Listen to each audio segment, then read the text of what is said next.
மனுஷன் ஒண்டியாயிருப்பது நல்லதல்ல, அவனுக்கான ஏற்ற துணையை தருவேன். இதுதான் தேவன் முதலாவது மனுஷனை படைத்த பொழுது இந்த பார்த்தது. தேவனுடைய விருப்பம் நம்முடைய வாழ்க்கையின் எந்த பகுதியும் குறையானதா இந்த இருப்பதல்ல. நம் வாழ்க்கையினுடைய ஒவ்வொரு பகுதியிலும் அவருடைய முழுமையான ஆசீர்வாதங்களால் அவருடைய விருப்பத்தின்படி நாம் அந்த ఆశీర్వాదமாய் இருப்பதையே அவர் విரும்புகிறார்.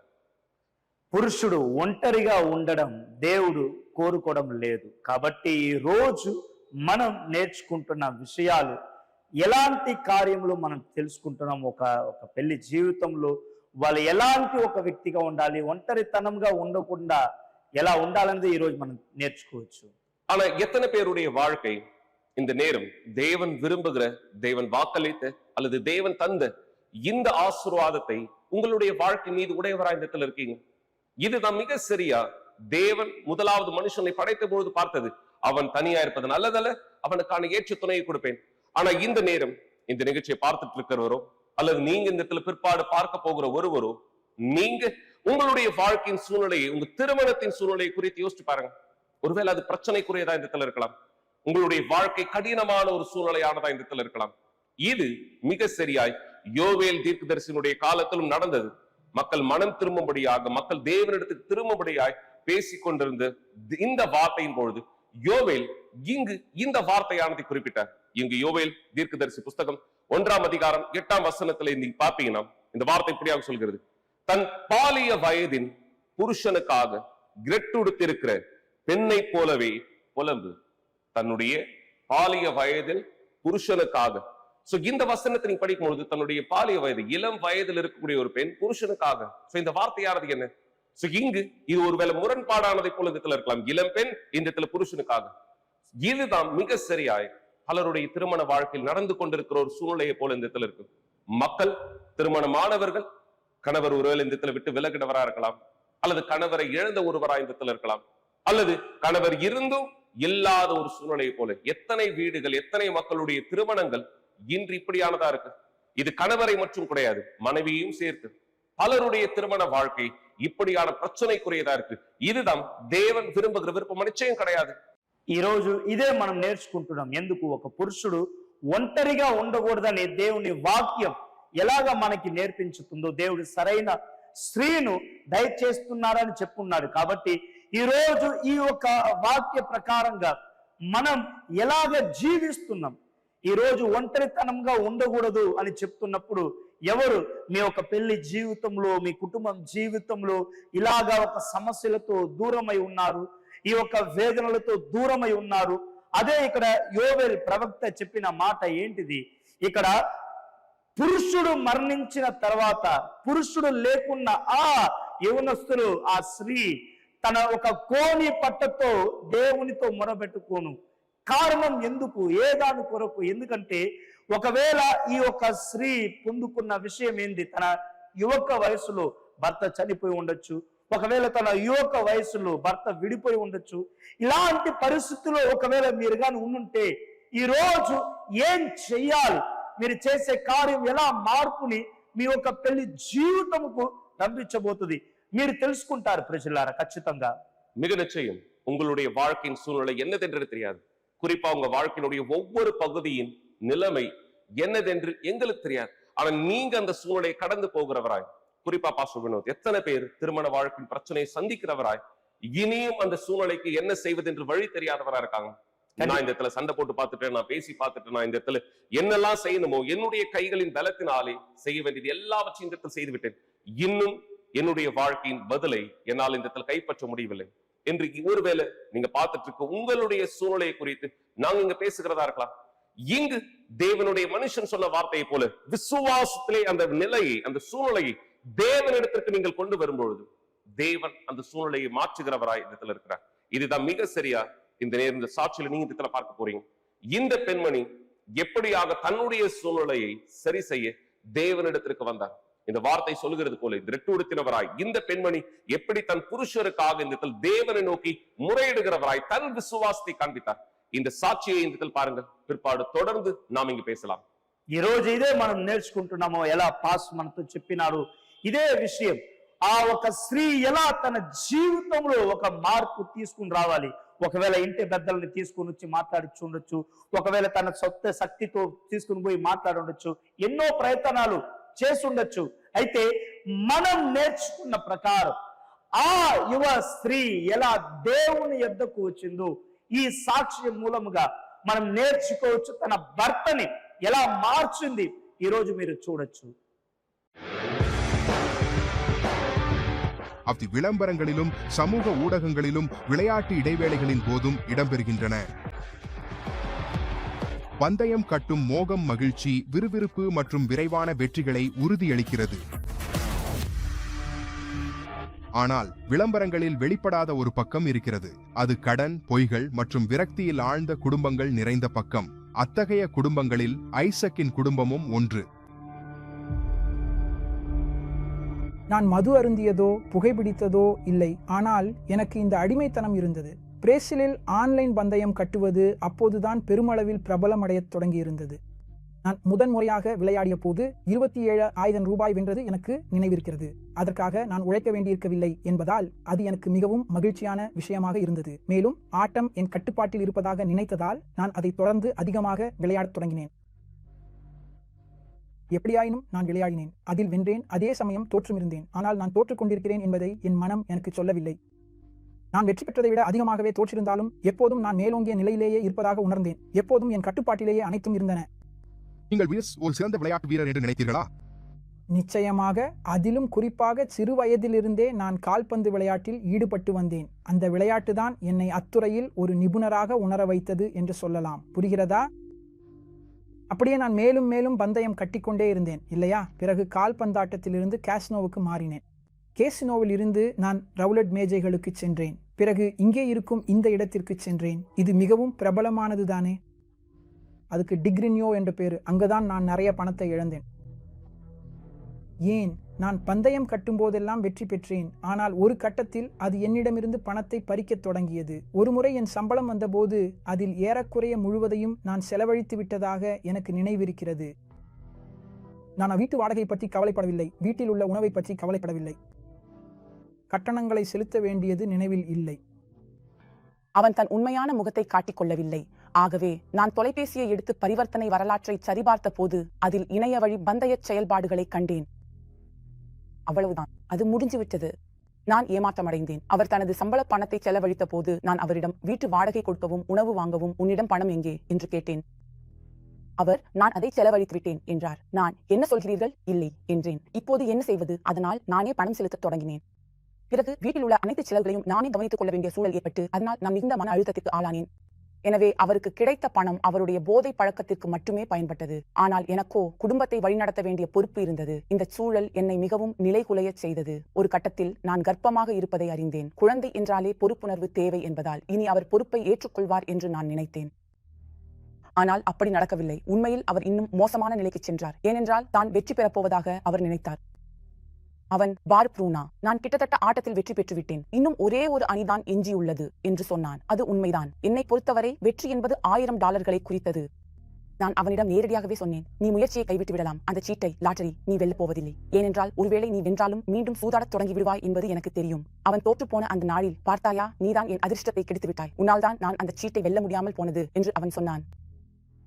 நான் அவளிடம் எப்போதும் சொல்வேன், நீ எனக்கு ஆதரவளிக்க வேண்டும். நீ என் மனைவி. நான் ஜெயித்தாலும் சரி தோற்றாலும் சரி நீ எனக்கு ஆதரவாக இருக்க வேண்டும். வெளியிலிருந்து, அதாவது நான் வெற்றி பெறக்கூடாது என்று நினைப்பவர்களிடமிருந்து எனக்கு ஏற்கனவே இவ்வளவு எதிர்மறை ஆற்றல், நெகட்டிவ் எனர்ஜி வந்து கொண்டிருக்கிறது. பந்தய கடை உரிமையாளரும் நான் ஜெயிக்க கூடாது என்று தான் நினைக்கிறார். இப்படிப்பட்ட சூழலில் நீயும் எனக்கு எதிராக இருந்தால் என்னால் ஒருபோதும் வெற்றி பெற முடியாது. அதன் பிறகு நான் அவளை மற்ற பெண்களுடன் ஒப்பிடத் தொடங்கினேன். தெரியுமா?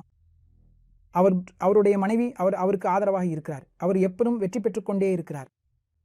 அதனால் நாங்கள் இது குறித்து நிறைய வாக்குவாதம் செய்தோம். ஏனென்றால் அவர் சூதாடுவதை நிறுத்த வேண்டும் என்று நான் விரும்பினேன். எங்கள் மகளின் முன்னிலையில் நாங்கள் வாக்குவாதம் செய்து கொண்டிருந்த போது அவள் ஆழத் தொடங்கிய அந்த சம்பவம் எனக்கு இப்போதும் நன்றாக நினைவிருக்கிறது. அது என்னை மிகவும் உடைத்து விட்டது. ஏனென்றால் இனி இப்படி தொடர முடியாது. அதனால் இன்று நாம் இதை சரி செய்து கொள்ள வேண்டும். இல்லை என்றால் இன்றே பிரிந்துவிட வேண்டும் என்று நான் சொன்னேன். அதற்கு நான், நீ இதை நிறுத்தத்தான் வேண்டும். இனி உன்னுடன் இப்படியே தொடர முடியாது என்று சொன்னேன். அப்ப நான் உங்களிடம் என்ன சொன்னேன் என்பது எனக்கு நினைவிருக்கிறது. நீங்கள் என்னிடமிருந்து பிரிந்து செல்ல விரும்பினால் நான் இப்போதே நோட்டரிக்கு போய்விடுவேன்.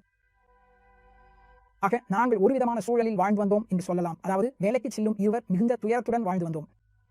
நான் எப்போதும் வேலை செய்து வந்தேன். ஆனால் ஒரு கட்டத்தில் என்னால் தொடர்ந்து குடும்பத்தை காப்பாற்ற முடியாத நிலை ஏற்பட்டது. நீங்கள் அதை எப்போதும் உங்கள் கணக்கிலேயே வைத்திருந்தீர்கள். விஷயம் பணத்தை பற்றியது அல்ல, அப்படித்தானே? பிறகு நீங்கள் தூங்க செல்வீர்கள். நான் என்ன செய்வேன்? நான் அந்த பணத்தை எடுத்து பிளாட்ஃபார்மில் வைப்பேன்.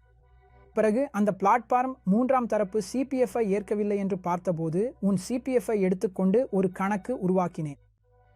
மேலும் அந்த கணக்கின் மூலம் என்னால் பந்தய தளங்களை அணுகவும் பந்தயம் கட்டவும் நீங்கள் சம்பாதித்த பணத்தை பயன்படுத்தி பணம் செலுத்தவும் முடிந்தது, இல்லையா? மேலும் நீ கேட்ட அந்த செயலியின் பூட்டை திறக்க எனது முக அங்கீகாரத்தை பயன்படுத்த வேண்டும் என்று கேட்கும் நிலைக்கே நீங்கள் வந்துவிட்டீர்கள். இதன் மூலம் மற்ற செயலிகளில் நீங்கள் இன்னும் அதிகமாக பந்தயம் கட்ட முடிந்தது. அதுவரை மற்றொரு பந்தய தளத்தில் எனக்கு அதிர்ஷ்டம் இல்லை என்று நினைத்ததால் தொடர்ந்து பந்தயம் கட்டுவதற்காக அவள் பேரில் ஒரு கணக்கை தொடங்கினேன். அந்த தளத்தில் எனக்கு அதிர்ஷ்டம் இல்லாததால் அதிர்ஷ்டம் கிடைக்கும் என்று கருதி இந்த தளத்திற்கு மாறினேன். விளம்பரங்கள் வெற்றியாளர்களை காட்டுகின்றன, ஆனால் புள்ளி விவரங்கள் வேறு ஒரு கதையை சொல்கின்றன.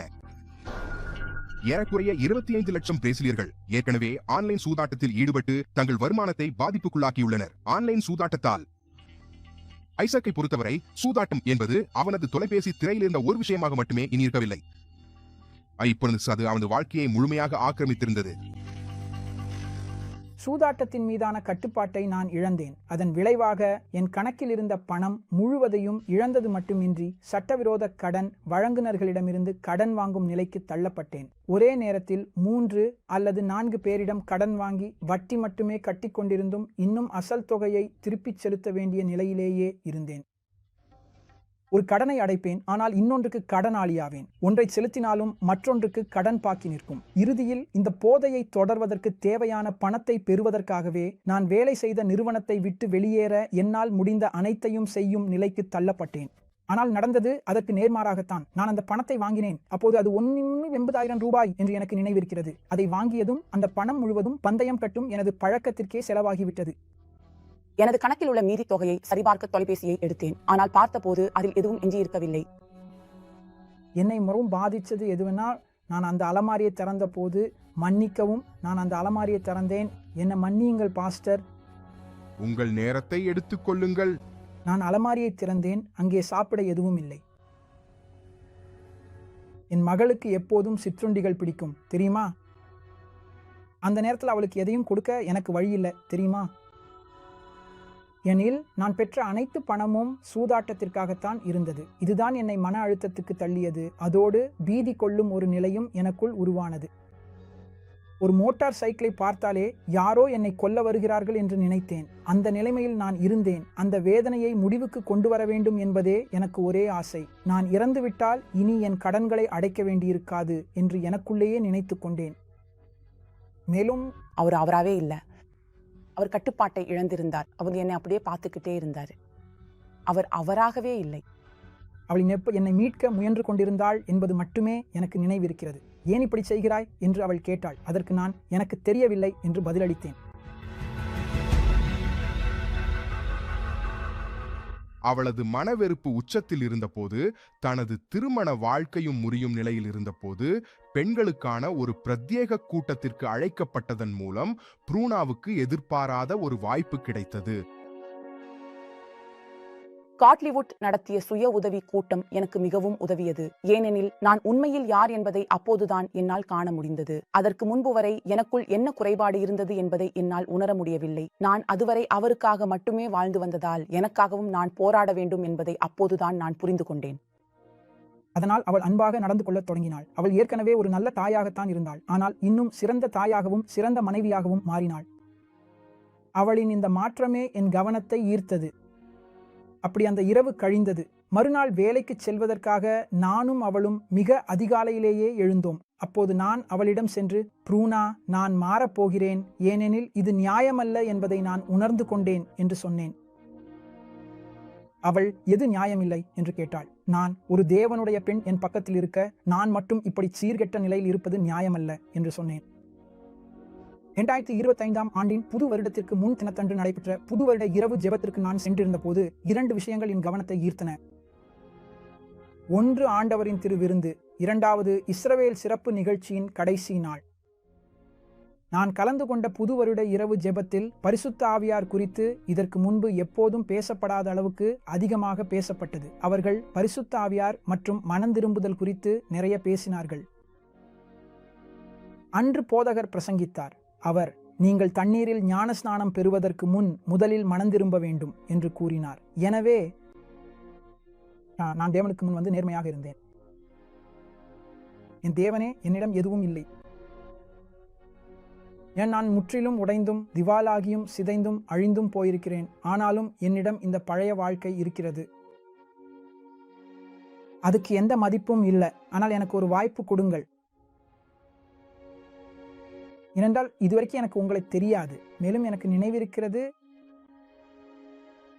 இஸ்ரவேல் சிறப்பு நிகழ்ச்சியின் கடைசி நாளில் நான் எனது இஸ்ரவேல் சிறப்பு நிகழ்ச்சியை அமைத்தேன். நான் என் முழு வாழ்க்கையையும் தியாகம் செய்தேன். அந்த தருணத்தின் மீது நான் அனைத்தையும் பந்தயம் கட்டினேன். நான் எல்லாவற்றையும் பந்தயம் வைத்தேன். நான் எல்லாவற்றையும் அங்கே விட்டுவிட்டேன். முன்பெப்போதும் பெறாத அமைதி, மகிழ்ச்சி மற்றும் வலிமையை அங்கே நான் உணர்ந்தேன்.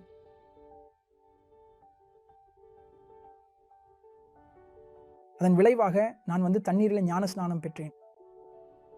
ஜூன் 28 ஒரு அற்புதமான விஷயம் நடந்தது. அன்று என் மனைவி வெளியே சென்றிருந்த போது நான் வீட்டின் எல்லா அறைகளையும் மூடிவிட்டு பரிசுத்த ஆவியை தேடினேன். பரிசுத்த ஆவியை பெறும் ஆசை எனக்கு அவ்வளவு அதிகமாக இருந்தது. அன்றைக்கு நான் நேர்மையோடு இருந்தேன். என் தேவனே, நான் பரிசுத்த ஆவியை பெறவில்லை என்றால் மீண்டும் என் அடிமைத்தனமான தீய பழக்கங்களுக்கே திரும்பிச் சென்று விடுவேன். சந்நிதிக்கு வந்து, ஆண்டவரே, இதற்கு நான் தகுதியானவன் என்று சொல்ல எனக்கு தகுதி இல்லை என்பது எனக்கு தெரியும். ஏனெனில் நான் அதற்கு தகுதியற்றவன். நான் மிகவும் பரிதாபகரமான நிலையில் இருக்கிறேன். அந்த கணத்துல நான் தேடிக்கொண்டிருந்தேன். அப்போது ஒரு வலிமையையும், நான் தனியாக இல்லை என்ற உறுதியையும், இனி ஒருபோதும் தனியாக இருக்கப் போவதில்லை என்ற முழுமையான உறுதியையும் உணர்ந்தேன். அந்த தருணத்திலேயே நான் என் அடிமைத்தனங்களிலிருந்து விடுவிக்கப்பட்டேன். பந்தயம் கட்டும் பழக்கத்திலிருந்து மட்டுமல்ல, ஆபாச படங்களை பார்க்கும் பழக்கத்திலிருந்தும் கூட நான் என்னிலிருந்தே விடுவிக்கப்பட்டேன். நாங்கள் அன்பின் சிகிச்சை சார்ந்த உரையாடல்களில் பங்கேற்க தொடங்கினோம். அப்போது இதற்கு முன் நான் கற்றுக்கொள்ளாத ஒரு விஷயத்தை கற்றுக்கொள்ள ஆரம்பித்தேன். நான் ஒரு சிறந்த தந்தையாக மாறினேன். நான் அவளுக்கு ஒரு நல்ல கணவராக மாறினேன். முன்பு எல்லா பணத்தையும் பந்தயத்தில் செலவழித்த அந்த நபர் இப்போது குடும்பத்தை பற்றி சிந்திக்கத் தொடங்கினார்.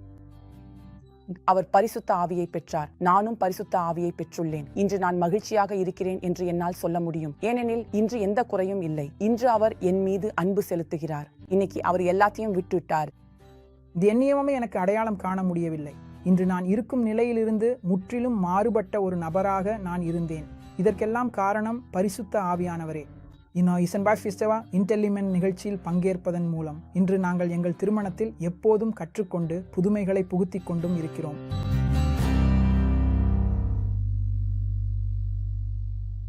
மிக சரியா பாஸ் வேணும். இந்த சாட்சியில் இந்த இடத்துல பார்த்த பிரகாரம் எத்தனை பேர் இப்படியான ஒரு சூழ்நிலையில தன்னுடைய வாழ்க்கை இந்த இடத்துல வாழ்கிற ஒருவரா இந்த இடத்துல இருக்காங்க. தன்னுடைய கணவரை மாற்றி இந்த இடத்துல முயற்சிக்கிறாங்க. தன்னுடைய கணவருடைய செயல்கள் இந்த இடத்துல சரி செய்ய இந்த இடத்துல முயற்சிக்கிறாங்க. ஆனா நம்முடைய கரத்தின் பலம் நிச்சயம் போதுமானது கிடையாது. சரியா இல்லையா? கண்டிப்பா பாஸ். ஏன்னா நம்மளுடைய சொந்த கையினால நம்ம செய்ய போனா அது இன்னும் வெடிக்கும். பிரச்சனை இன்னும் அதிகமாகும். சில பேர் வீட்டு பெரிய ஆளுங்களை கூட்டின்னு பிரச்சனை தீர்க்கலாம் நினைக்கிறாங்க. ஆனா கண்டிப்பா அது நடக்காது. எப்போ அவங்க சரியான ஒரு இடத்தை నోకి வந்தாங்களோ దేవుని సూచనలు మాట్లాడారు. ఇదే ఈ రోజు పాస్టర్తో మనం మాట్లాడుతున్న విషయం ఏంటిది? ఒక వ్యక్తి తన జీవితం మారేదానికి ఎలాంటి ఒక మార్పు కోరుకుంటున్నారు. ఎందుకంటే వాళ్ళు ఏ కార్యం చేసే దాని వల్ల మార్పు చూస్తారు. ఇంటి పెద్దను తీసుకుని వచ్చే దాని వల్ల కాదు. దేవుని యొద్దకు తిరిగితేనే దేవుడే ఈ ఒక మార్గం మనకి ఇస్తున్నాడు. இந்த நபருடைய வாழ்க்கையின் சூழ்நிலை தொடக்கத்துல ஒரு மிக சிறியதா ஆரம்பிச்சது. இந்த நபர் நினைச்சார், நான் இந்த இடத்துல என்னுடைய கட்டுப்பாட்டுல தான் இருக்கேன், நான் எல்லாத்தையும் சரியா தான் செய்யறேன். ஆனா பிசாசுனுடைய வழி இப்படியாக தான் கொஞ்சம் கொஞ்சமாய் உங்களுடைய வாழ்க்கையின் வழிகளை இந்த இடத்தில் அழிப்பது. இதுதான் உங்க பலருடைய வாழ்க்கை நடந்திருக்கலாம். இது திருமணம்ன்றது மட்டும் கிடையாது. உங்க வாழ்க்கையினுடைய பல பகுதிகளில் நடக்கிற ஒரு விஷயமானதா இந்த இடத்துல இருக்கலாம். எனவே தான் தேவனுடைய வார்த்தையாய் இங்கு தேவனுடைய மனுஷன் இங்கு பேசுற வார்த்தை மீன் கவனிங்க. தன் பாலிய வயதின் புருஷனுக்காக இரட்டுடுத்து இருக்கிற பெண்ணை போல புலம்பு. இந்த விசுவாசத்திலே நீங்கள் தேவனிடத்திற்கு மனம் திரும்பினவராய் உங்களுடைய வழிகளை, உங்களுடைய வாழ்க்கையின் எல்லா சூழ்நிலைகளையும் நீங்கள் தேவனிடத்திற்கு கொண்டு வரும்பொழுது தேவன் அவர் தன் வல்லமையில் உங்களுடைய வாழ்க்கையில் வேலை செய்ய தயாரானவரா இருக்கிறார். எனவேதான் இந்த 3 பகுதியை மறக்காதீர்கள். நீங்கள் எந்த நிலையில் இருக்கிறீர்களோ அந்த நிலையிலிருந்து தேவனை நோக்கி திரும்பும்படியாய் மனம் திரும்புதல். நீங்கள் மனம் திரும்புதலை தேவனிடத்தில் நேர்மையாய் காண்பிக்கும் பொழுது பரிசுத்தாவினுடைய ஊற்றுதலை இந்த பெறுகிறீர்கள். பரிசுத்தாவினுடைய ஊற்றுதல் நிறைவேறும் பொழுது நீங்கள் உங்களுடைய வாழ்க்கையினுடைய மற்ற பகுதிகளின் பதிலை பெறும்படி விடுதலையாக்கப்படுகிறீர்கள். எனவேதான் இந்த இஸ்ரவேல் சிறப்பு நிகழ்ச்சி சியோன் பர்வதத்தை நோக்கி உங்களுடைய வாழ்க்கையினுடைய முழு மாற்றத்தை பெற்றுக்கொள்ள దేవుని కొడుకుర సందర్భమానవా இருக்கிறது. ఈ రోజు ఇదే మనం నేర్చుకుంటున్నాం ప్రజలారా. ఎవరు ఈ యొక్క మార్పుని మీరు చూడాలనుకుంటున్నారు?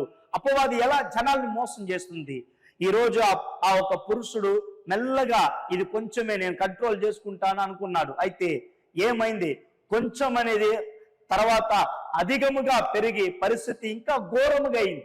అన్నిటినీ కోల్పోయే పరిస్థితి.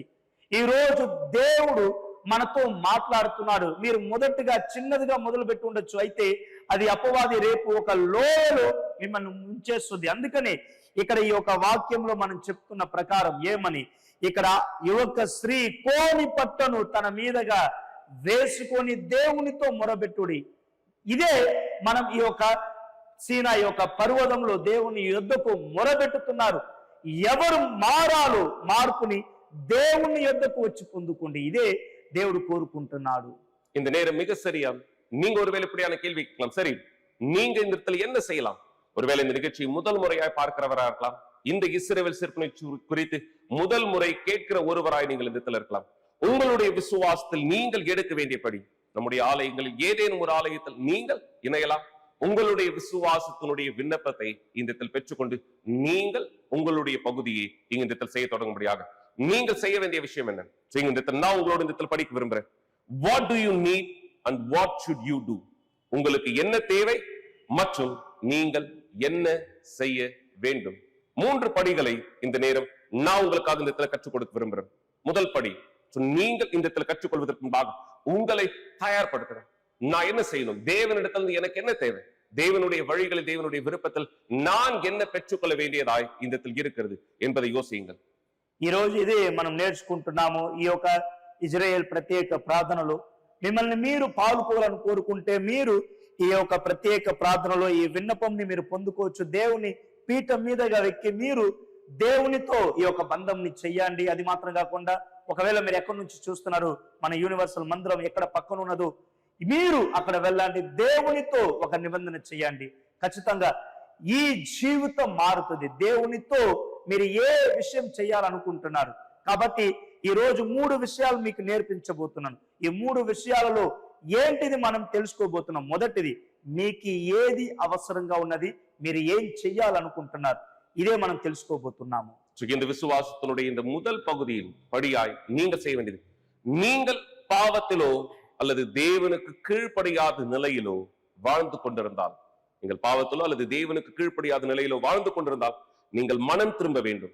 உள்ளத்தில் மற்றும் மாற்றம் அடைந்து அந்த மாற்றம் வெளியும் தெரியும்படி செய்ய வேண்டும். உங்களுடைய உட்புறத்தில் இந்த இடத்துல மாற்றம் நடக்கும், அந்த மாற்றம் உங்களுடைய வெளிப்புறத்திலும் இந்த இடத்தில் காண்பிக்கப்பட வேண்டியதா இந்த இடத்துல இருக்கணும். முதற்படியானது ఈ రోజు తెలుసుకుంటున్న ఈ యొక్క మొదటి ఈ యొక్క అవకాశం ఏంటిది? ఈ రోజు తెలుసుకుంటున్నాము, ఏ పాపంలో దేవునికి లోబడలేకుండా ఉన్నారు, ఇందులో నుంచి మీరు మారాలి. మారు మనసు పొందుకొని ఆయన మాట చెప్తున్నట్టు మీరు నడుచుకోవాలా. ఇది మొదటి విషయం. இரண்டாவது படியானது நீங்க இந்த இடத்துல பார்க்க முடியும். நீங்கள் சுத்தமாக இருந்தும் உள்ளுக்குள் வெறுமையாக இருந்தால் பரிசுத்தாவிக்கு முன்னுரிமை அளிக்க வேண்டும். உங்கள் முழு வாழ்க்கையும் தேவனுடைய பீடத்தின் மீது ஒரு வான பலியாக ஊற்றிவிட்டு பரிசுத்தாவியை பெற்றுக்கொள்வதில் மட்டுமே இப்பொழுது கவனம் செலுத்துங்கள், வேறு எதிலும் அல்ல. நீங்கள் யார்? இன்னும் பரிசுத்தாவின் அபிஷேகம் இல்லாதவராக இருக்கிறீர்களோ உங்க வாழ்க்கையினுடைய மற்ற எந்த பகுதியும் குறித்து இந்த இடத்தில் யோசிக்க வேண்டாம். உங்களுடைய முழுமையான நேர்மையான விண்ணப்பம் தேவனுடைய ஆவியை பெற்றுக்கொள்வதாய் மட்டுமே இருக்க வேண்டும்.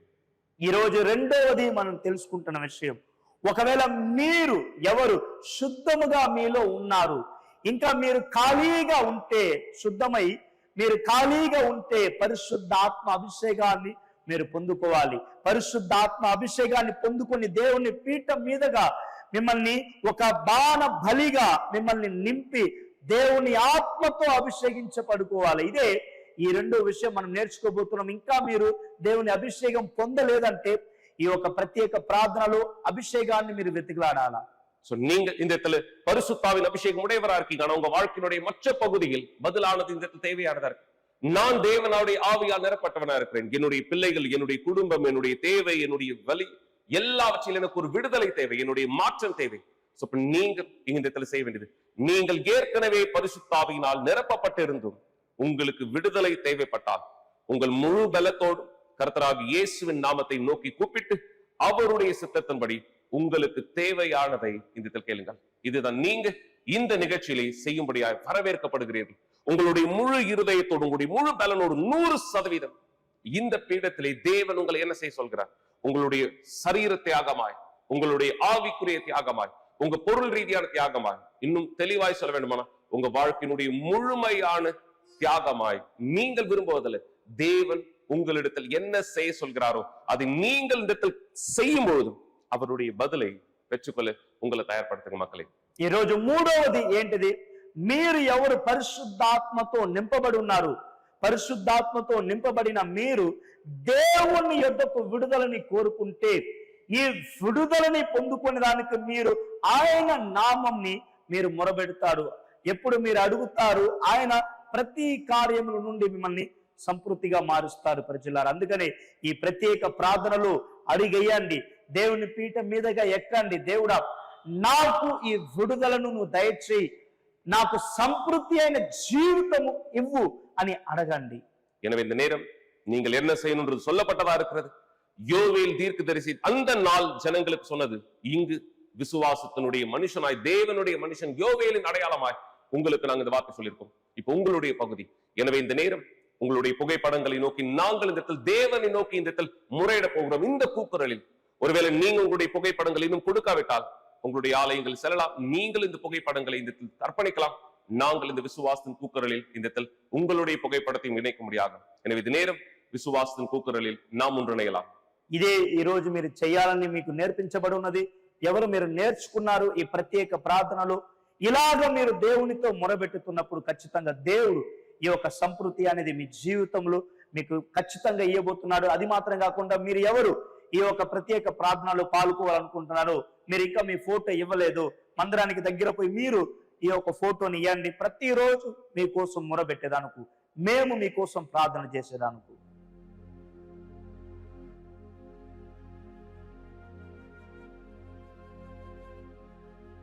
అవును తండ్రి, ఇదో ఈ రోజు మేము ఈ యొక్క విశ్వాస ప్రార్థనలు మొరబెట్టుతున్నాము తండ్రి. ఇదో ఎవరంతా తన ఒక జీవితం తన ఇష్ట ప్రకారంగా ఉన్నారు, ఈ రోజు తాను ఎరిగి నీ యొద్దకు తిరుగుతున్నారు తండ్రి. ఎందుకు నాకు ఇంత కష్టం? నా ప్రభు ఎక్కడ ఉన్నాడు? నా దేవుడు ఎక్కడ ఉన్నాడు? ప్రతి ఒక్కరు నన్ను అవమానం పెట్టుతున్నారని చెప్పుతున్నప్పుడు ప్రభువా ఇది చెయ్యి అని నువ్వు జనాలతో మాట్లాడుతున్నావు. ఇదో ఈ రోజు జనాలు నీకు లోబడి తన జీవితాన్ని సమర్పించితే ఇదో ఈ పరిస్థితి ఇంక మీదట ఇదేలాగా ఉండదు తండ్రి. ఏ పీట మీదగా కన్నీరుతో ఎక్కుతున్నారు అదే పీట మీదగా తన సంతోషముతో తన ఆత్మ పొందిన వారుగా నీ ఆశీర్వాదం పొందిన వారుగా నువ్వు వారిని మార్చమని అడుగుతున్నాను. ఇదో ఈ రోజు అందరిని ఆశీర్వదించు తండ్రి. ప్రతి ఒక్కరు ఎవరంతా ఈ సమయం ఇదో ఇప్పుడు మమ్మల్ని చూస్తున్నారు, మాతో కలిసి ఈ ప్రార్థన చేస్తున్నారు, ఇదో ఈ రాత్రి 10 గంటలకు మాతో కలిసి ఒకే విశ్వాసముతో కూడున్నారు ప్రభువా, ఒక్కొక్కరిని తాకి ఈ యొక్క ప్రత్యేక ప్రార్థనలో వాళ్ళ జీవితాలని మార్చు తండ్రి యేసు నామములో. ஆம் தேவனே, ஆண்டவராகிய இயேசுவே, இந்த நேரம் இந்த மக்கள் ஒவ்வொருத்தருடைய வாழ்க்கையின் வழிகளை உமக்கு முன்பாக இந்த நாங்கள் இந்த நிறுத்துகிறோம். இந்த தேவனே, நீர் ஒருவருடைய வாழ்க்கையும் அழிக்கப்படவோ அல்லது பிரச்சனைக்குரியதாய் இருக்கவோ இந்த விரும்பவில்லை. நீர் ஒவ்வொருவருடைய வாழ்க்கையில் சிறந்ததை இந்த விரும்புகிறேன். ஆம் தேவனே, ஆண்டவராகிய இயேசுவே, இந்த மக்களுடைய வாழ்க்கை மீது நீர் விரும்புகிற எல்லாமே சிறந்ததை தவிர வேறு ஒன்றும் இல்லை. ஆனால் எத்தனை மக்கள் இந்த தரித்திரத்தை சந்திக்கிறவரா இருக்கிறார்கள், கடினங்களை சந்திக்கிறவரா இருக்கிறார்கள், குறிப்பா என் தேவனை எத்தனை மக்கள் திருமண வாழ்க்கையிலே கடினங்கள் பிரச்சனைகளை சந்திக்கிற ஒருவராய் இந்த இடத்துல இருக்கிறார். இந்த திருமணமானவர்கள் ஆனால் இந்த இடத்தில் அவர்கள் திருமணத்திற்குள்ளாக எந்த ஆசீர்வாதங்களை, சமாதானத்தை, சந்தோஷத்தை பார்க்க வேண்டுமோ அந்த சமாதானம் இல்லை, அந்த சந்தோஷங்கள் இல்லை. இந்த தவறான வழிகளில் இருக்கிற கணவராய், தவறான சகவாசத்தில் இருக்கிற கணவர்களாய், தவறான வாழ்க்கையில இந்த தன்னுடைய வீட்டை, தன்னுடைய குடும்பத்தை மறந்து ஒரு குடும்ப உறுப்பினராய், எத்தனை பேர் தவறான பழக்கங்களுக்கு அடிமையானவராய், தவறான விஷயங்களை செய்கிறவராய், தன்னுடைய வீட்டை மறந்தவராய் இருக்கிறார். இந்த இப்படியான ஒரு திருமணத்தை தான் நீர் விரும்புகிறீரா? இப்படியான வாழ்க்கை தான் இவர்களுக்கு நீர் கொடுக்க விரும்புகிறார்? இல்லை. எனவே தான் தேவனை நீர் யோவேல் மூலமா இந்த பேசினீர். ஆம், இளம் வயதில் இருக்கிற மனைவிகளை நீங்கள் இந்த திரட்டுடத்தை உங்கள் புருஷர்களுக்காய் முறையிடுங்கள். ஆம் தேவனை ஆண்டவராகிய இயேசுவை இந்த விசுவாசத்தில் நாங்கள் ஒவ்வொருவருக்காய் முறையிடுகிறோம். இந்த சூழ்நிலையை நாங்கள் ஏற்றுக்கொள்வதில்லை. இந்த மக்களுடைய வாழ்க்கையினுடைய அழிக்கப்பட்ட நிலையில் இருப்பதை நாங்கள் இந்த ஏற்றுக்கொள்வதில்லை. இவர்கள் இந்த தேவனை மனம் திரும்ப நீர் கொடுக்கிற அழைப்பை ஏற்றுக்கொண்டவராய் யார் உம்மிடத்திற்கு திரும்புகிறார்களோ இவர்களுடைய வாழ்க்கையை உம்முடைய பரிசுத்தாவினுடைய ஊற்றுதலை இந்த ஊற்றும்படியாய் கேட்கிறேன். இவர்கள் யார் உம்முடைய ஆவியினால் நிரப்பப்பட்டவராய் இந்த தன்னுடைய வாழ்க்கையினுடைய பதில்களை பெற ஒரு விடுதலைக்காய் காத்துக் கொண்டிருக்கிறார்கள். இந்த மக்களுடைய வாழ்க்கையின் பகுதிகளிலே நீர் தேவன் என்பது காண்பிக்கப்படும்படி இந்த விடுதலை கொண்டு வருகிறாய், மாற்றத்தை கொண்டு வருகிறாய். என் தேவனை ஆண்டவராகிய இயேசுவே, எல்லா சூழ்நிலைகள், எல்லா பழக்கங்களை உம்முடைய கரங்களுக்கு முன்பாய் நாங்கள் கொண்டு வந்திருக்கிறோம். இந்த விசுவாசத்தினுடைய கூக்குரலிலே இந்த மக்களுடைய வாழ்க்கை மீது நீ செய்ய விரும்புகிற உம்முடைய மாபெரும் பதில்கள் வெளிப்படுத்தப்படும்படி இந்த மக்களுடைய வாழ்க்கையை நீர் இந்த தேவனை மாற்ற எவ்வளவு தயாரா இருக்கிறீர் என்பதை காண்பியும். இந்த விசுவாசத்தில் யார் இந்த நிகழ்ச்சியிலே இந்த தன்னுடைய எல்லாவற்றையும், ஆம், தன்னுடைய முழுமையை உம்முடைய விருப்பத்தின்படி இந்த பீடத்தில் எல்லாவற்றையும் இந்த கொடுக்கிறவராய் இந்த தன்னுடைய பகுதியை செய்கிறார்களோ இந்த மக்களுடைய வாழ்க்கை மீது நீரும் வல்லமையானதை இந்த வெளிப்படுத்துகிறாய். இந்த மக்களுடைய வாழ்க்கையில நீரும் பதில்களை இந்த கொடுக்கிறாய். இந்த நபருடைய நாளை, இந்த நபருடைய வாழ்க்கை, இந்த நபருடைய வழிகளை உம்முடைய கைகளில் ஒப்படைக்கிறோம். வித்தியாசத்தை இவர்கள் வாழ்க்கை மீது நீர் கொடுப்பதை இந்த இடத்துல தேவனை விசுவாசத்தை அறிக்கை செய்கிறோம். எங்கள் தேவனும் சர்வ வல்லவருமாய் இருக்கிற ஆண்டவராகிய இயேசு கிறிஸ்துவின் பெயராலே ஆமென். என்ன செயலை நாங்கள் இந்த இடத்தில் செய்ய வேண்டுமோ நாங்கள் அதை செய்து கொண்டிருக்கிறோம்.